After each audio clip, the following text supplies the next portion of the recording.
Dark Tidings was the second KeyForge set to introduce a new house, cycling out the classic House Dis and replacing it with House Unfathomable. And let's just say they had some big shoes to fill. Dis was a staple of the first 4 sets, consistently providing super powerful cards, introducing unique lines of play, and offering levels of disruption no other house could match. With Dis's removal from Dark Tidings, Unfathomable needed to find a way to maintain the mechanic of disruption in the game, but utilize it in their own unique way. Including Winds of Exchange, this aquatic faction has only been in 2 sets, and today we'll be analyzing their presence in KeyForge and their short yet impactful evolution. In Dark Tidings, Unfathomable sure enough acted as the Disruption House, but did so primarily through exhausting creatures. In past sets, we experienced exhaustion from a few select cards, such as Persistence Hunting and Nocturnal Maneuver, but never had we seen it at this scale. Rakazel's Chant could exhaust entire battle lines at once, and paired with cards like Storm Surge could keep them in that exhausted state for turns on end. Cards like Sink or Swim, Guiltspine Netcaster, Call of the Void, and Frigorific Rod all at common added to it quite a bit. Flash Freeze was a rare, but still had lots of potential. Echo Pearl could let you exhaust, stun, and enrage a creature in one fell swoop, Fuguru acted as the new Succubus by forcing the opponent to draw 1 less card, and Cop acted as the new Ember Imp, limiting how many cards the opponent could play on their turn. They were given some of the most unique board removal ever seen, with cards like Maelstrom offering huge strategic potential, and General Sherman resulting in nearly as many rules questions as the accursed Jargoggle. They had Ember Control with cards like Photic Raider and Flamegill Enforcer, Key Cost Manipulation with Portalmonger and Wicolia, and its really creepy 2-headed evil twin, and a brand new game-warping artifact in the form of Whirlpool, hated by some and loved by others. And who can forget about the Chosen One, a dreaded turn 1 play. Put an encounter suit on that thing and your opponent will be hurting big time. We also saw one of the Worlds Collide anomalies, Valucanth, see its true appearance. Naturally, Unfathomable also had numerous cards that benefited from exhausted creatures and how many were on the board, Tamwa of the Glow being quite a dangerous example if left alive. Call of the Void essentially became Berserker Slam if it hit an already exhausted creature, and Sleep with the Fishes destroyed every exhausted creature on the board. Outside of exhaustion, they had some really neat and effective cards that could put in plenty of work, Thalassophobia, Wrath or Ruin being one of the better choice cards in the set, Omnipus providing some burst in the form of the rare Chase card with its numerous tentaclids, and Bubbles dealing with the opponent's board in some mean ways. We also saw the introduction of Brain Drain, a classic action card that interacted with the opponent's hand and removed threats from it, placing them back on top of the deck.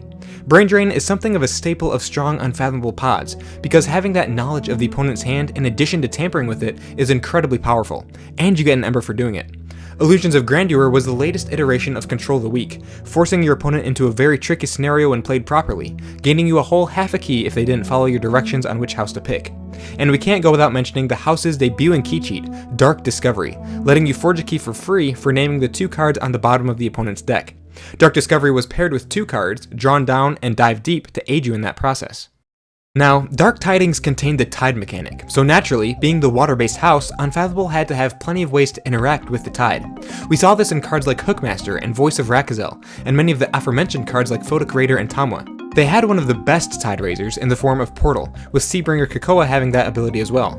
Overall, their interaction with the tide was, in my opinion, pretty well balanced, offering powerful benefits for the cost of having the tide, while also having ways to exploit having the tide taken away from them, seen in cards like Abyssal Zealot.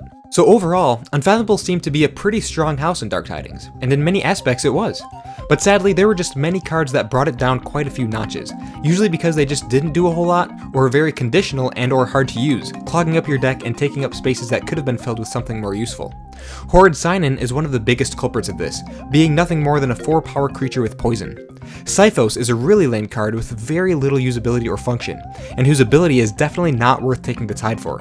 Tweet Kraken is quite difficult to get on the board, and even when he is on the board, he's probably not worth what it took to get him there. They also had one of the weirdest evil twins in the game, that of Cop's evil twin.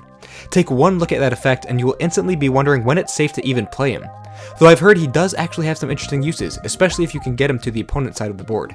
Dark Tidings Unfathomable saw immense synergies within themselves and could be totally suffocating to play against, pretty much never letting you use your creatures and completely shutting down any board-based game plan you might have had, while manipulating your hand with Brain Drains and archiving Portal over and over.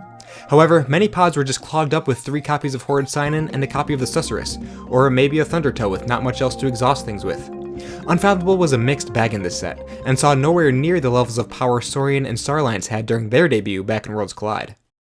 And so, this leads us into Winds of Exchange. I've already talked about a few of Unfathomable's cards in WoE on this channel, and let's just say I predict they'll be a top house. With the Tide gone, every Unfathomable card that originally interacted with the Tide has been removed, and as you'll see, interestingly, they do far less exhausting than they used to.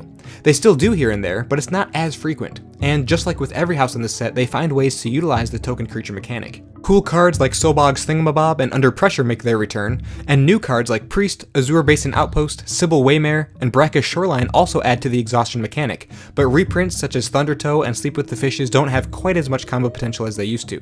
But if you can find an effective way to keep enemy creatures exhausted, cards like Weak Link become incredibly potent, a card that drastically increases key costs for the controller of the exhausted creatures attached to.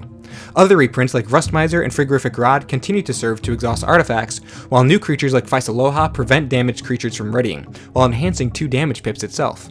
In this set, Unfathomable really seem to go all out on wacky and unique effects, oftentimes being quite disruptive, even more reminiscent of House Dis than they were in Dark Tidings. Befuddle reads, play. Choose a house on your opponent's identity card. During their next turn, they cannot play cards of other houses. Yeah, go ahead and pause the video and reread that effect if you need to. It took me quite a few tries before I really understood what it was saying, and honestly, it's almost deserving of a video of its own. Sunk Cost reads, play. Choose a house. Your opponent discards a random card from their hand. If that card belongs to the chosen house, make a token creature. Fathom Reaver is like the new Succubus, but with the token mechanic built in. And by the way, Fuguru still exists in this set. Or there's Tamodi the Damned, who keeps your opponent from forging keys when you control a token creature. And of course, you can't forget about Abyssal Sight, which we've talked about a million times on this channel already. So as you can see, Unfathomable has really taken on Dis's role more than ever, but they still feel somewhat distinct from House Dis in the way they disrupt, and fittingly find ways to make those effects relate to token creatures for the theme of the set. Unfathomable can certainly make a decent amount of tokens, with cards like Guiltspine School, Yanthi Ghostfin, Watch Your Step, and Kamalani, but they're also pretty good at countering them. Adult Swim puts each creature at power 3 or lower on top of their owner's decks. Hypoxia straight up destroys every token creature out there. Dragnet returns a creature and each neighbor that shares a house with it to their owner's hands, which actually could have some interesting functionality with your own tokens. Maelstrom returns, which again makes things interesting with how tokens work. And on the topic of token creatures, what are Unfathomable's token creatures like? Honestly, they're somewhat lackluster in my opinion. Fish is one of their better ones. While its effect may look kinda boring on paper, it's actually pretty potent in practice. Priest is okay, and Cultist is the token linked to the rare Tangaika, who also comes with Primordial Vault. The 3 of these cards all come together to attempt to summon Tangaika to the board, but unfortunately, despite Ghost Galaxy's revisions to make them more usable, they're still really difficult to make work and get their gimmick to go off from what I've heard. And lastly, Raider has poison, but only when it's your turn. And that's actually a mechanic that Unfathomable leans into really hard in this set for some reason. You can give poison to any creature you like with Toxicuda Venom, Skullback Crab has poison, Kelping Hands is a one-time use Omni effect that gives all your creatures poison, and Fuguru is a reprint with it. Poison is okay, but isn't necessarily a keyword I want showing up all over the place. One important question to ask is, can they control Ember? In the case of WoE, not very well. Covetous Hema and Crushing Deep are both good options, as is Stir Crazy, though that one is symmetrical. Skullback Crab probably won't stick around for long, and like I was saying before, Weak Link will be really hard to make work effectively. And that's about all they have in terms of Ember control, honestly. Unfathomable really seems to prioritize disruption and board control in this set. They really specialize in those areas. Where they begin lacking is in Ember control and quality of token creatures, but they more than make up for it with the power level of their other cards. So in conclusion, what is Unfathomable like in Winds of Exchange? Like I said, they struggle in Ember control, but they thrive in board control and unique forms of disruption. From decreasing card draw to countering token creatures to straight up removing cards from the opponent's hand, Unfathomable has it all in terms of making your opponent suffer. And you've just gotta hope you don't end up with an Unfathomable token creature when you're opening a deck. They can make plenty of token creatures, and often their disruption is reliant on the presence of friendly token creatures, but their own tokens are quite lacking, besides Fish. Their classic mechanic of exhaustion is still present, but not to quite the same degree as it was before. Despite it being scaled back slightly, it is still quite effective. Overall, I think Unfathomable is a contender for a top spot in Winds of Exchange, due in large portion to the general power level of their individual cards being pretty high, and the many methods of disruption that are at their disposal. They have lots of those witch creatures that just absolutely need to be dealt with, or else things will start going downhill quick. And for all you Whirlpool fans out there, don't worry, it did indeed get reprinted, making things as confusing as ever. And there we have it. What do you guys think of House Unfathomable and their evolution throughout the 2 sets they've appeared in? How do you think they'll do in Winds of Exchange? As a successor to House Dis, I think they've done a great job of continuing to fill the spot Disruption has in the game, but adding their own unique twist to it, and the token creature mechanic adds a whole new layer to it all. Thank you all so much for watching, and I can't wait to see you all again in the next one. See you later.